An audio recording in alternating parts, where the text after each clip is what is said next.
நம்ம பப்ஜி மதன் ரீசெண்டாக தான் ரிலீஸ் ஆனார் அப்படின்னு சொல்லிட்டு நம்ம எல்லாருக்கும் தெரியும்.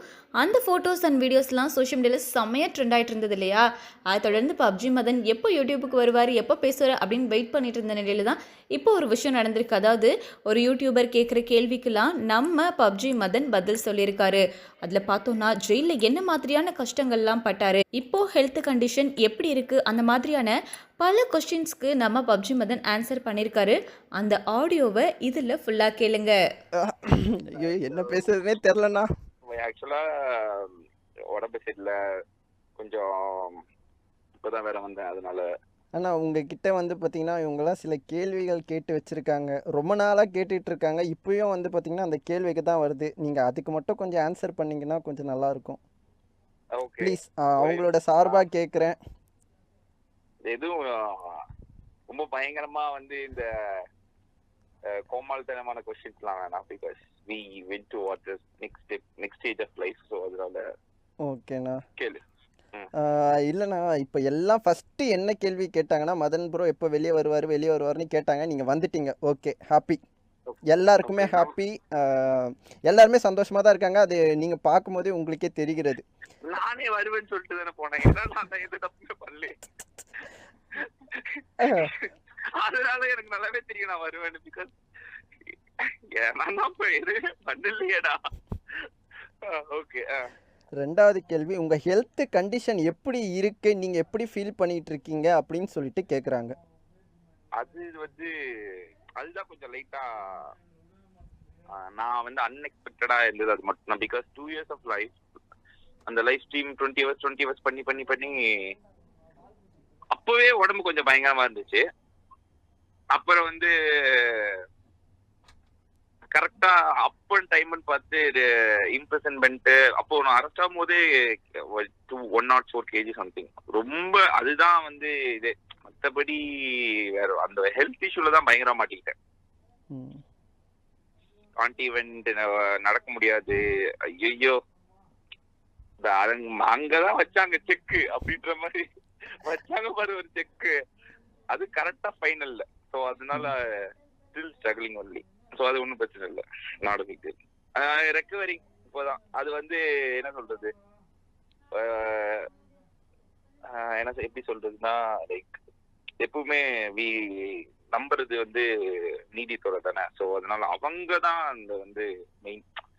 எஸ், ஓகே, இப்படியே விட்டா செத்தே போயிடுவோம்ப்பா அந்த பையன், ஹாஸ்பிட்டல் அனுப்பி விடுங்கப்பா அப்படின்றது அவங்கள்ட்ட தேங்க்ஸ் சொல்லணும். சொல்ல போனா எப்பவுமே யூ கேன் ட்ரஸ்ட் ஆல்வேஸ். அதுதான் ரொம்ப முக்கியம். 4 months அப்புறம் எடுக்கிற ஒவ்வொரு எம்ஆர்ஐலயும் அந்த எலும்பு நெவுந்துட்டே வருது. நீ எங்கப்பா போற அப்படின்ற மாதிரி இருக்கு.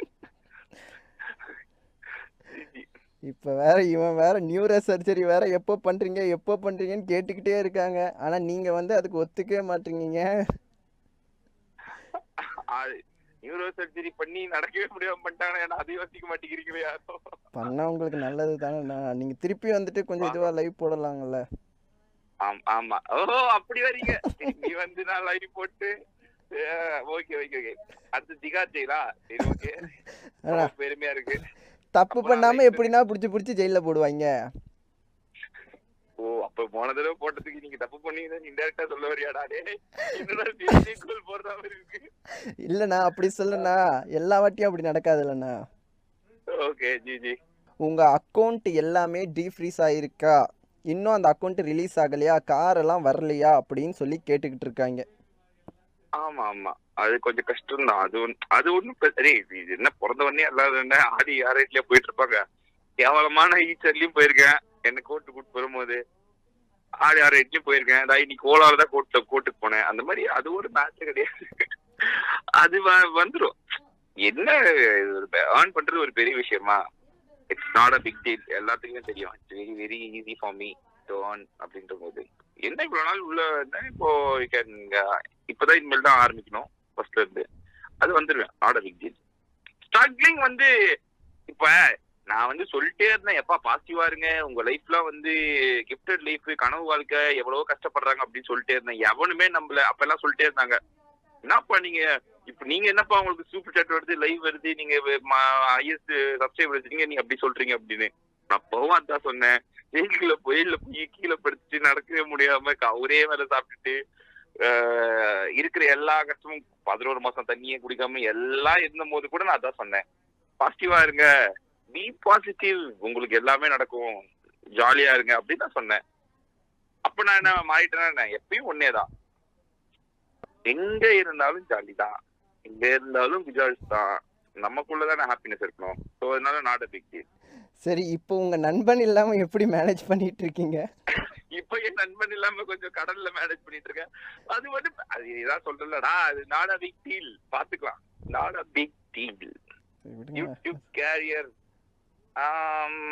நான் அதான் சொல்ற மாதிரி நீங்க எல்லாம் பெருமையா நினைக்கிற மாதிரி நான் உங்களுக்கு ஏதாவது செய்வேன் அப்படின்ட்டு சொல்றதுதான் இப்போ ஒரே ஒரு இதா இருக்கும். பிகாஸ் நான் இன்னும் ரெக்கவர் ஆவேனான்னு தெரியல. ஸோ அதனால ரெக்கவர் ஆனாதான் நான் வந்து சொல்லவே முடியும், ஓகே நான் ரெக்கவர் ஆயிட்டேன், என்னால இப்போ மறுபடியும் உட்கார முடியும், ஸ்ட்ரீம் பண்ண முடியும் அப்படின்னு சொன்னாதான். பட் அதுவே தெரியாதப்போ அது வந்து என்னால எப்படி சொல்றது, ஒரு கான்பிடென்டா சொல்ல முடியல. ரெக்கவர் ஆனா பாத்துக்கலாம்.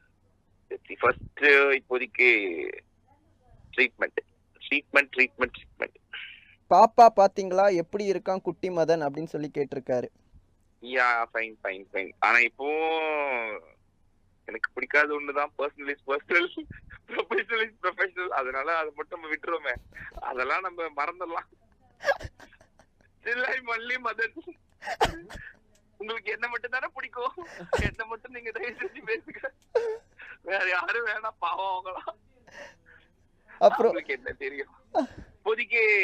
இப்போதைக்குதான் நான் கொஞ்சம் லைட்டா ஸ்ட்ரகிளிங். எப்பவுமே ஸ்ட்ரகிளிங் கிடையாது, அது இப்போதைக்கு ஏன் ஸ்ட்ரகிளிங்னா இப்பதான் வந்திருக்கேன், அதனால ஸ்ட்ரகிளிங். 1 வீக்ல நான் தாண்டிடுவேன்னு நினைக்கிறேன். ஸோ அதனால நாட் அ பிக் டீல். எல்லாருமே மதன் ஓப்பி ஆயிட முடியுமா அப்படின்னா? நீங்களே சொல்லுங்க ஓகேங்களா? இப்படி நீங்க நினைக்கிறீங்க, ஒன்னே என்ன பெருமையா பேச நினைக்கிறீங்க, அப்படி என்ன திரும்ப சொல்றான், எல்லாரும் ஒரு வயசு ஒரு வருஷம் போய் அடி வைட்டு வருவாங்களா, அதெல்லாம் சகஜமா, நம்மளால மட்டும்தான். அப்படி அவன் இறக்குறான் என்ன, அதாவது என்ன வந்து குத்தி காட்டுறாதான். அப்படியெல்லாம் இல்லைண்ணா, எல்லாருக்கும் இல்ல அவங்களுக்கே தெரியாதுங்களா நீங்க இருக்கும் போது யார் நம்பர் 1 தமிழ் கேமிங் கம்யூனிட்டில இருந்ததுன்னு சொல்லிட்டு? இப்போவும் நீங்க தான். அதுல எந்த சேஞ்சஸும் இல்ல. உங்க அளவுக்கு உங்க பேச்சு திறமைக்கு யாருக்காவது இருக்கா? எஸ் ஆர் நோ, இத மட்டும் சொல்லுங்க கைஸ்.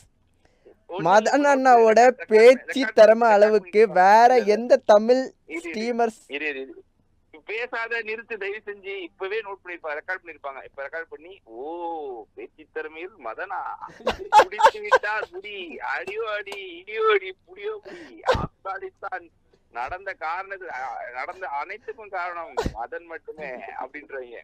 ஸ்ரீலங்கா பொருளாதார வீழ்ச்சிக்கு காரணம் யார்? மதனால் மட்டுமே தான். மதனுக்கு இவ்வளவு சூப்பர் சாட் போட்ட ஒரே காரணத்தினால் ஸ்ரீலங்கா இப்போது சாப்பாடுக்கே மிகவும் பரிதாபமா இருக்குது. இதெல்லாம் என்ன இது அநியாயமாகுற? அப்ப நீ பேசுற என்ன போட்டு பிரிக்கிறாங்க. நீ போயிட்டு அந்த அவார்ட்ல மதன் என்ன வாய்ஸ வச்சே, நீங்கெல்லாம் பேச காமிச்சு ஒருத்தர் வாய்ஸ வச்சே அப்படின்னு நீ சொன்னவனே, எந்த வயசு வச்சு? இந்த வயசு வச்சுதானேன்னு சொல்லி பிடிச்சதுதான். அன்னைக்கு பிடிச்ச புடிதான், 1 வருஷம் கழிச்சுதான். மீடியா பேசுகடா நீ முதல்ல. உங்க மேல இவன் மேல கொஞ்சம் டவுட்டா இருக்கு, இருந்தாலும் வேற வழி இல்ல, எல்லா இடத்துலயும் வந்து நின்னானே, அதனால அந்த கடனுக்காக வந்து பேசிட்டு இருக்கேன். உண்மையை நான் உங்களுக்கே தெரியும், அப்பயும் லைட்டா சொல்லி விட்டுருவேன். 1 வருஷம் என்ன பண்ணிருப்பேன்னு நினைக்கிறீங்க?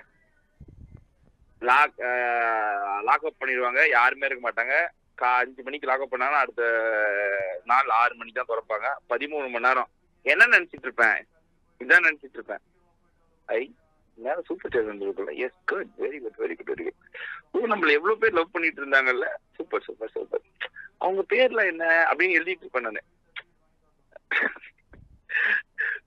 ஆக்சுவலா இந்த 1 வருஷம் வந்து உங்களை பத்தி எல்லாமே நினைச்சு பார்க்க வேண்டியதுக்கான நாள்.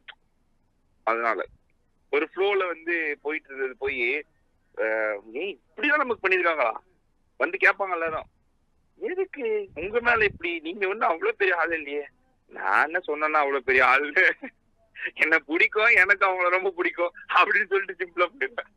நீங்க இந்த உள்ள இருக்கும்போது என்னென்னா உங்களுக்கோட என்டர்டைன்மெண்ட் எப்படியோ ஃபோன் இருக்காது, ஃபோன் கொடுக்க மாட்டாங்க, ஒன்றும் வேற எந்த ஒரு என்டர்டைன்மெண்ட்டும் இருக்காது. என்னதான் பண்ணிட்டு இருந்தீங்க அப்படின்னு சொல்லிட்டு நிறைய பேரோட கேள்வி, என்னதான் ப்ரோ அவர் உள்ள பண்ணிட்டு இருக்காரு அப்படின்னு சொல்லி.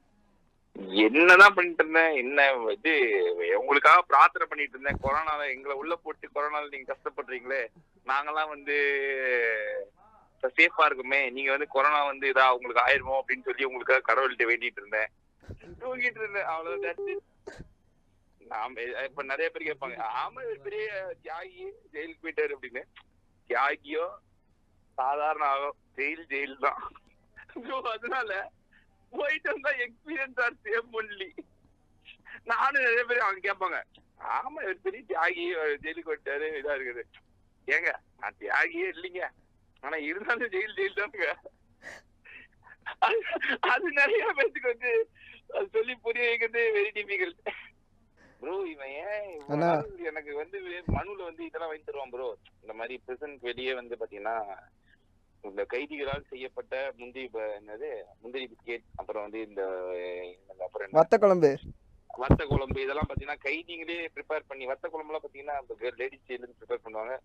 இந்த மாதிரி ரவா லட்டு எல்லாம் போலி அதெல்லாம் பாத்தீங்கன்னா ஆம்பளை ஜெயில இருந்து ப்ரிப்பேர் பண்ணுவாங்க. அதை வாங்கிட்டு எனக்கு கொடுப்பான். டியூஸ்டே அண்ட் தேர்ஸ்டே 2 நாள் மட்டும் தான் அலோடு கொடுப்பான். நீ காலைல ஒரு போஸ்ட் போட்ட இன்ஸ்டாகிராம்ல, எதுனா இனிமே இந்த மாதிரி சமயத்துல வீரமானவங்க என்ன பண்ணுவாங்கன்னா பாத்துக்கலாம் அப்படின்னா. ஆமா நான் போறதே நீ பாத்துட்டு இருப்ப அதானே. அப்புறமேட்டு போன பிறகு அங்க மனு பாப்பான். அவ்வளவுதான். இதுதான் நீங்க நினைச்சிடாதீங்க வீரமானவன் அப்படின்னு. ஐயோ ஐயோ. ஆனா உங்க அந்த பேச்சு அந்த பழைய என்டர்டெயின்மெண்ட் இன்னும் பாத்தீங்கன்னா அது இன்னும் குறையில. எல்லாம் சேட்ல சிரிச்சிட்டு இருக்காங்க. ஆனா இதுல ஒரு விஷயம் அவங்க நோட் பண்ணாங்களான்னு தெரியல, இது வரைக்கும் நம்ம வாயிலேருந்து அந்த தூய்மையான சொற்கள் எல்லாம் இல்லாமலேயும் நம்ம பேச முடியும்னு காமிக்கிறீங்க. நான் பேசவே இல்லையடா, அது வேற யாரோடா. என்னடா நீ இப்படி சொல்ற? அது நம்மளுக்கு நான் வெளியில சொல்றத சொல்றேன், அது வேற.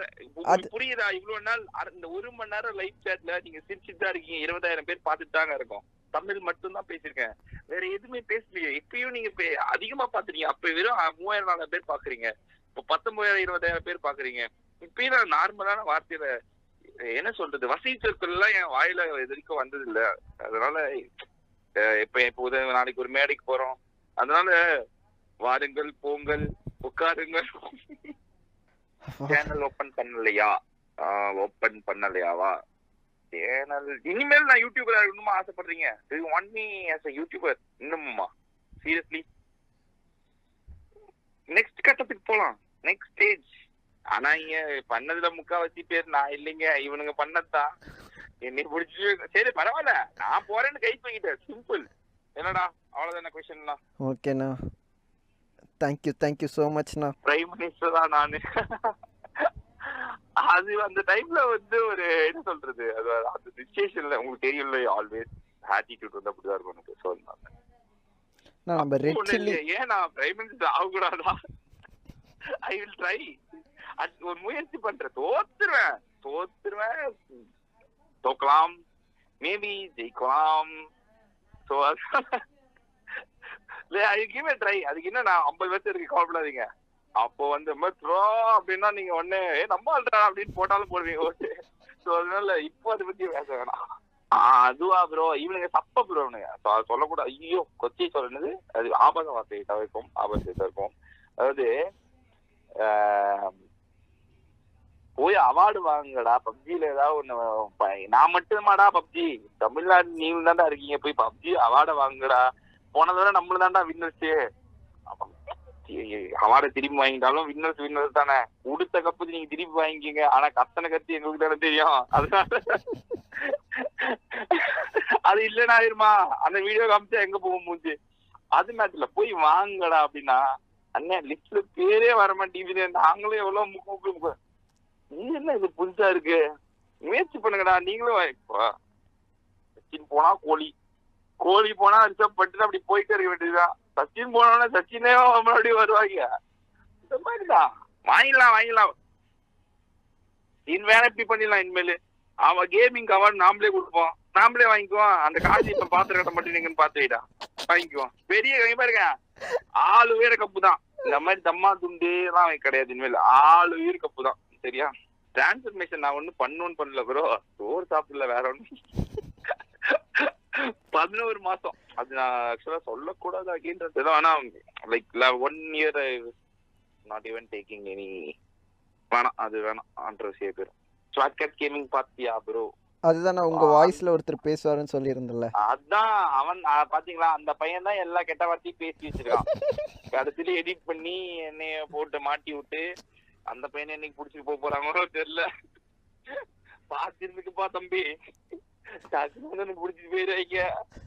ஏதோ அண்ணன் வந்து இருக்கும் கடனை கடை வாங்கி ஏதோ தப்பிச்சேன், இல்லைன்னா நீ அவ்வளவுதான். அப்புறமேட்டு லைஃப் போகையா போதும், இதோட நம்ம அப்படியே கிளம்பிடுறேன். லைஃப்ல இருக்கனால நான் அடுத்த கட்டத்துக்கு போறேன். ஸோ அதனால figure and figure and figure and figure because YouTube வந்து என்ன பயங்கரமா பாப்புலர் ஆக்குச்சு. அண்ட் தென் ஜெயில் வந்து என்ன பயங்கரமா பவர்ஃபுல் ஆக்குச்சு. ஸோ மச் ஆஃப் கான்டாக்ட்ஸ், பெரிய இதுக்கு எல்லாம் பெரிய தள்ளியும் உள்ளதானே இருக்கு. ஸோ அதனால next stage of life. So அதனால லெட்ஸ் சீ தட், அங்க பாத்துக்கலாம்.